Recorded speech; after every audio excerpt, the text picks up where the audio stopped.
¿Qué pensarían si les dijera que podría haber dinero de una pensión esperando en el sistema sin que nadie lo sepa? Justo de eso vamos a hablar. ¿Por qué pasa esto? Y más importante aún, ¿cómo se podría reclamar? Vamos a darle. Para que esto quede más claro, déjenme contarles la historia de don Aurelio, un señor de 71 años que, después de trabajar 38 años, pasó 4 años de su jubilación con una pensión que nomás no le alcanzaba. Tuvo que recortar gastos, incluso aplazar la compra de sus medicinas, y todo esto sin tener la menor idea de que había una cantidad de dinero bastante fuerte que era suya por derecho. Así como lo oyen, 486,000 pesos. Esta cifra no es un error de dedo, para nada. Es la cantidad exacta que don Aurelio no recibió. Y ojo, su dinero no se lo robaron, no fue un fraude, simplemente se quedó ahí, atorado en el sistema, esperando a que alguien se animara a hacer la pregunta correcta. Y lo más fuerte es que el caso de don Aurelio no es algo aislado, para nada.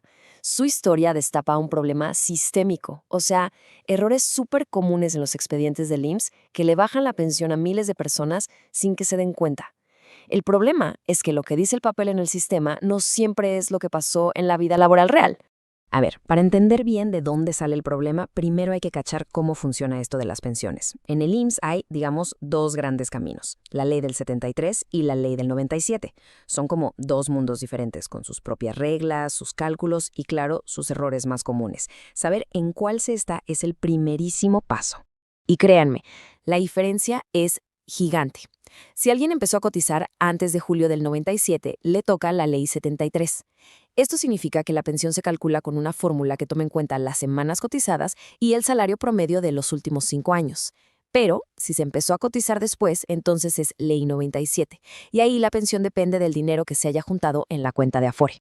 Bueno, dentro de estos sistemas, pero sobre todo en el de la Ley 73, hay 3 errores históricos que le han pegado a las pensiones de muchísima gente.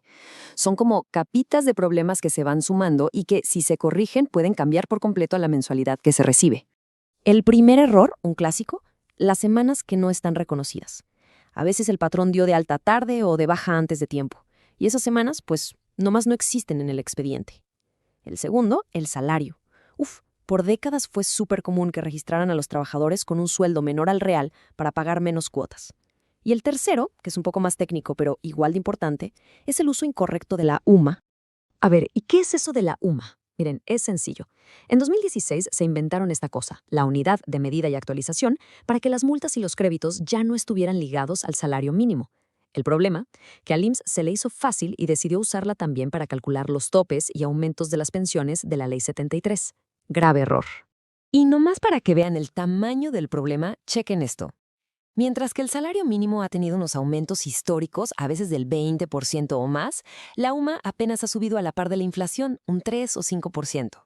O sea que, al usar la UMA, el IMSS, sin querer queriendo, le puso un freno de mano al crecimiento de las pensiones. Pero aquí viene la mejor parte. La Suprema Corte de Justicia de la Nación le entró al tema y fue súper clara. Dijo, a ver, IMSS, las pensiones de la Ley 73 se deben calcular con el salario mínimo, no con la UMA. Punto. La orden fue directa, a recalcular todas las pensiones que estuvieran mal. Ok, muy bonito todo, pero ¿de cuánta lana estamos hablando? Pues agárrense. La corrección de estos 3 errores juntos, semanas que faltan, salario mal registrado y el cálculo con salario mínimo, ha llegado a casos reales donde la pensión mensual sube hasta en 10,600 pesos. 10,600 pesos más cada mes. Entonces, ¿qué se puede hacer? Bueno, ahora sí, pasemos a la acción. Aquí va un plan concreto, paso a pasito, para revisar cualquier expediente y averiguar si hay un dinerito extra por ahí esperando. Pero antes de ir a ningún lado, hay que prepararse y juntar los papeles. Aquí está la lista básica: la identificación oficial, el CURP, el número de seguro social y, súper importante, cualquier prueba de trabajo que se conserve. Contratos, recibos de nómina, estados de cuenta, lo que sea. Y un tip de oro: siempre lleven original y una copia de todo, por si las dudas.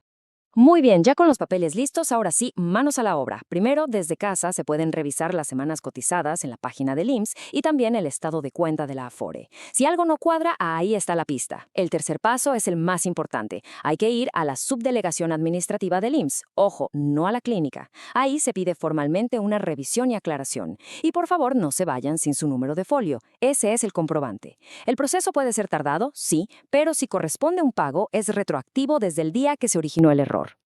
Ahora, una advertencia que de verdad no se puede ignorar. Pongan mucha atención a esto, porque lamentablemente, cada que hay una buena noticia para los pensionados, también aparecen los estafadores. Afuera de las oficinas del IMSS o en Internet, van a encontrar gente que se hace llamar gestores o coyotes y que prometen agilizar el trámite por una lanita. Mucho cuidado, son estafadores. El trámite de aclaración de expediente en el IMSS es completamente gratuito. Nadie, absolutamente nadie, que pida dinero para hacer algo en el instituto es de fiar. Hay que proteger la información y los documentos. Y esto nos regresa a don Aurelio. Su historia, por suerte, terminó bien. Con su retroactivo de 486,000 pesos, arregló su casita, se puso al corriente con sus medicinas y guardó el resto.